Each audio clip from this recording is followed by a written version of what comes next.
السلام علیکم دوستو، آج ہماری گفتگو کا موضوع ہے اسلام میں علم کی اہمیت۔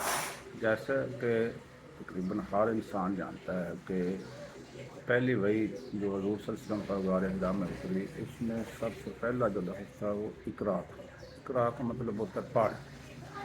جب حضور صلی اللہ علیہ وسلم نے حضرت جبرائیل علیہ السلام نے فرمایا کہ اقرا، 3 بار یہ لفظ کہا، تو آپ نے آگے سے جواب دیا کہ میں ان پڑھ ہوں، ماں انا بیکاری، یعنی میں پڑھ نہیں سکتا۔ تو چوتھی مرتبہ حضرت جبرائیل علیہ السلام نے جب کہا اور ساتھ آپ کو اپنے سینے سے لگا کر جب پھر ڈالی، تو وہ سارا سینہ، حضرت جبرائیل علیہ السلام کے سینے میں جتنا علم تھا وہ سارا حضور کے سینے میں منتقل ہو گیا۔ تو اس سے ہمیں علم کی اہمیت کا اندازہ ہوتا ہے۔ انسان اور حیوان میں جو فرق ہے وہ صرف علم کی وجہ سے ہے۔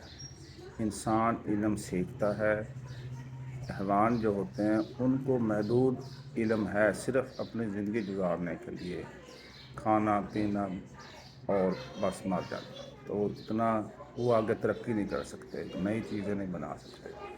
تو انسان جو ہے اپنے علم کی وجہ سے وہ ساری مخلوقات پر فضیلت رکھتا ہے۔ حضرت آدم علیہ السلام کو اگر سجدہ اللہ تعالیٰ نے کروایا فرشتوں سے، تو وہ بھی علم کی وجہ سے، کیونکہ کچھ چیزوں کا نام حضرت آدم علیہ السلام کو اللہ تعالیٰ نے بتائے، فرشتوں سے پوچھا وہ نہ بتا سکے، حضرت آدم علیہ السلام نے بتا دیے، تو اللہ تعالیٰ نے فرشتوں سے حضرت آدم علیہ السلام کو سجدہ کروایا۔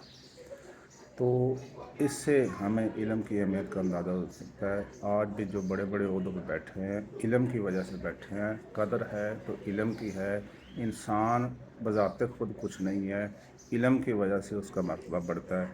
تو ہمیں بھی چاہیے اپنے بچوں کو ہم علم کی طرف راغب کریں، تاکہ وہ بھی آنے والی زندگی میں بڑا مقام حاصل کریں۔ اللہ ہم سب کا حامی ناصر۔